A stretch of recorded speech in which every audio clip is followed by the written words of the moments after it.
Bonjour à tous, bienvenue à cette mise à jour mensuelle du fonds Rivemont Microcap pour le mois de janvier 2022. Mon nom est Mathieu Martin, je suis le gestionnaire de portefeuille du fonds Rivemont Microcap. Avant de commencer, je dois vous mentionner que la présentation d'aujourd'hui, ce ne sont pas des recommandations ou des conseils d'investissement, c'est seulement à titre informatif. Rivemont peut détenir des positions et transiger sur les titres dont on va parler aujourd'hui, et ce, sans préavis à tout moment. Donc, on va commencer avec un petit portrait du fonds au 31 janvier 2022. Le fonds avait 15 millions d'actifs sous gestion. Le rendement mensuel pour le mois de janvier était de moins 10% en comparaison avec moins 1% pour l'indice de référence, qui est l'indice des titres à petite capitalisation du TSX. Et je vais vous expliquer pourquoi cette divergence de rendement sous peu. Et puis finalement, on a 38% des actifs qui sont investis dans les 5 plus importantes positions. Ça, c'est quelque chose qui est assez constant d'un mois à l'autre. On est toujours aux alentours de 40% à ce niveau-là. Donc, pourquoi le rendement a été significativement en dessous de l'indice pour le mois de janvier? La première des choses, c'est la divergence en termes d'allocation sectorielle. Et ça, c'est quelque chose que j'ai parlé à plusieurs fois dans le passé, si vous lisez les lettres trimestrielles, par exemple. L'indice de référence qu'on utilise a une forte pondération dans le secteur de l'énergie et des matériaux de base. Et pour le mois de janvier, l'énergie a particulièrement bien fait au niveau du marché canadien. Donc, ça a fait en sorte que malgré la descente générale des marchés un peu partout, l'indice s'en est quand même bien sorti étant donné l'allocation en énergie. De notre côté, on est toujours principalement en technologie et en santé, alors ça a été un mois assez difficile de ce côté-là. Ensuite de ça, on a l'environnement macroéconomique. Donc, je pense que je ne surprendrai personne en disant que les taux d'intérêt vont augmenter cette année. Et ça, c'est à cause de l'inflation qui augmente. Donc, les banques centrales vont prévoir augmenter les taux d'intérêt pour freiner cette inflation-là. Et puis ça, c'est perçu comme étant négatif pour les actions en bourse.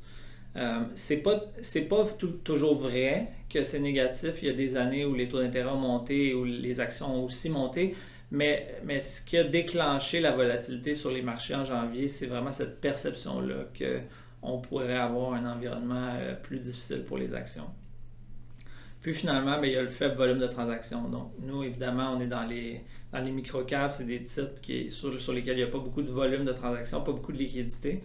Donc quand il y a un petit peu de panique, un petit peu de volatilité sur les marchés, il y a des gens qui peuvent vendre, disons, agressivement et faire des fortes fluctuations dans le prix de certains titres qui ne sont pas du tout reliés à la performance fondamentale de ces entreprises-là. Donc, malgré que le fonds a perdu 10% en janvier, je pense que c'est vraiment pas du tout un reflet de la performance des entreprises qui sont à l'intérieur du portefeuille. Puis aussi, je vous rappelle que cette volatilité-là, qui est causée par le faible volume de transactions, ça peut aller d'un côté comme de l'autre. Là, en ce moment, on voit le côté négatif avec une baisse importante, mais ça peut remonter également très très rapidement quand le marché va reprendre la vigueur. Alors maintenant, au niveau des perspectives, qu'est-ce qu'on voit pour le reste de l'année? La première des choses qui est importante de mentionner, c'est que le secteur des petites capitalisations, en général, c'est un indicateur avancé ou on pourrait dire un précurseur. Donc, c'est un indicateur de l'appétit pour le risque dans le marché.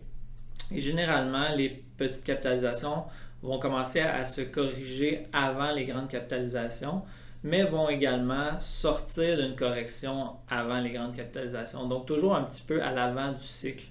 Et là, ce qu'on voit dans les petites capitalisations, c'est qu'on est en phase de correction depuis plusieurs mois.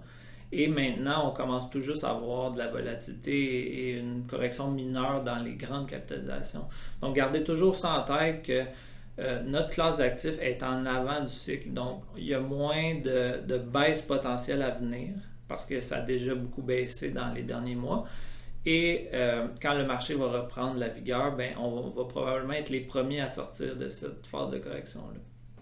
Deuxième des choses, c'est que dans un environnement où les taux d'intérêt sont en hausse, on veut détenir des entreprises qui sont profitables et qui ne sont pas beaucoup endettées. Parce que c'est des compagnies qui n'ont pas besoin d'aller chercher du financement additionnel. Donc, si le marché boursier est un petit peu instable, ils n'ont pas besoin de lever du capital et ils n'ont pas besoin non plus de refinancer de la dette à des taux d'intérêt qui seraient plus élevés. Alors, nous, c'est principalement ce qu'on détient dans le portefeuille des compagnies profitables et non endettées. Donc, on pense qu'à ce niveau-là, notre portefeuille ne sera pas vraiment affecté par l'environnement macroéconomique. Maintenant, je vais vous présenter les 3 plus importantes positions qu'on détient dans le fonds de microcap présentement. Puis ça, c'est juste pour vous donner un aperçu vraiment de ce que vous détenez dans votre portefeuille. Donc, le premier titre, qui est notre plus grosse position, j'en ai parlé dans le passé, c'est Microbix Biosystems. Si vous voulez en savoir plus, j'en ai parlé un peu plus en détail dans notre dernière vidéo des titres favoris pour 2022. Mais essentiellement, c'est une entreprise qui génère de la forte croissance. On prévoit 51% de croissance des revenus pour cette année et se transige à un ratio coût-bénéfice de 10 fois. Donc, si on compare à ce qu'on voit dans les grandes capitalisations, Microbix est une aubaine exceptionnelle et vraiment, on ne voit pas beaucoup de potentiel baissier. On voit une très, très haute marge de sécurité, disons, au prix actuel. Ensuite de ça, on a Accru, qui est notre deuxième plus grosse position. Accru, c'est une position de longue date. La compagnie a eu un petit peu de difficulté avec la pandémie. Le taux de désistement de sa clientèle est devenu un petit peu plus élevé qu'à la normale. Par contre, la situation se stabilise maintenant. On pense que la compagnie va retourner à la croissance cette année. Et également, ils ont assez de ressources financières pour exécuter une acquisition. On pense que une acquisition potentielle pourrait venir augmenter les revenus de 20 à 30% pour l'année. Donc, des belles perspectives de croissance pour Accru en 2022. Et au niveau de la valorisation, on est à 2,7 fois les revenus récurrents. Donc, quand on pense que, par exemple, dans les compagnies technologiques aux États-Unis qui sont en forte croissance, on peut voir du 10, 20, même 30 fois et plus les revenus récurrents en termes de multiples. Accru à 2,7 fois est vraiment très, très peu dispendieux. Et puis finalement, on a Imaflex. Imaflex, c'est une opportunité qui est un petit peu plus conservatrice, une compagnie manufacturière. Les perspectives de croissance sont peut-être un peu moins élevées que ce qu'on cherche normalement. On pense que la compagnie peut croître son BAYA de 11% en 2022. Mais ce qui est intéressant, c'est la valorisation. La valorisation est à 4,2 fois le BAYA. Et quand on regarde les comparables dans la même industrie qui sont un petit peu plus gros, ça transige généralement entre 7 à 9 fois le BAYA. Donc, juste au niveau de la réévaluation du multiple, on pense qu'on peut doubler notre argent au fil du temps avec Imaflex. Donc, une belle opportunité et très peu risquée selon nous. Donc, vraiment, le portrait que je vous donne là, c'est pour vous montrer que les compagnies qu'on détient, c'est des compagnies solides qui sont en croissance, qui génèrent des profits et qui se transigent à des valorisations vraiment raisonnables. Donc, selon nous, il n'y a pas beaucoup de risques baissiers dans le portefeuille, ou du moins, il n'y a pas de risque de perte permanente du capital à long terme. Alors voilà l'aperçu du portefeuille. Le but de cet exercice-là, c'était juste de vous démontrer que ce qu'on détient dans le portefeuille, c'est des compagnies qui ont des belles perspectives de croissance, mais surtout qui se transigent à des valorisations qui sont assez raisonnables.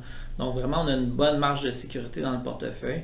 Est-ce que ça peut encore baisser? Peut-être, on ne le sait pas, on ne connaît pas l'avenir, mais disons que le risque de perte permanente du capital, on pense qu'il est très très faible à partir des valorisations actuelles qu'on voit. Maintenant, quelques autres faits saillants que je voulais vous partager. Première des choses, le fonds détient des participations dans 4 entreprises privées. Ça fait un certain moment d'ailleurs qu'on détient ces positions-là. Et il y en a 2 qui sont sur le point d'aller public, d'entrer en bourse. C'est une question de semaines. Et à ce moment-là, quand ça va être le cas, on va pouvoir réévaluer ces investissements-là à leur juste valeur marchande et donc générer des rendements supplémentaires pour le fonds. On en a une qui entame son processus d'aller en bourse. Donc, on pense que de façon réaliste, cette compagnie-là pourrait entrer en bourse d'ici la fin de l'année. Et puis finalement, on en a une dernière qui est en train d'évaluer ses alternatives stratégiques. Donc, on ne sait pas ce qui va arriver, mais il pourrait y avoir une transaction qui viendrait, encore une fois, nous permettre de réévaluer à la juste valeur marchande et, encore une fois, générer des bons rendements. Et puis finalement, le plus gros point à retenir, je pense, de cette présentation-là, c'est vraiment qu'on voit des valorisations qui sont extrêmement attrayantes dans le marché actuel et même complètement déconnectées de ce qu'on voit dans les grandes capitalisations. Donc vraiment, on a une super belle marge de sécurité présentement, des belles opportunités de croissance et on pense que c'est un excellent moment pour déployer du capital dans le secteur des microcaps au Canada. Alors voilà, c'était la mise à jour mensuelle pour le mois de janvier 2022. Je vous remercie énormément de votre écoute. Si vous aimez le contenu, abonnez-vous à notre chaîne. On va publier des mises à jour comme ça à tous les mois. Vous pouvez également visiter notre site web rivemont.ca. Vous allez pouvoir trouver toute l'information sur nos stratégies. Et puis finalement, vous pouvez me contacter. Mes coordonnées sont à l'écran si vous avez n'importe quelle question. Alors, je vous remercie. Je vous souhaite une excellente fin de journée.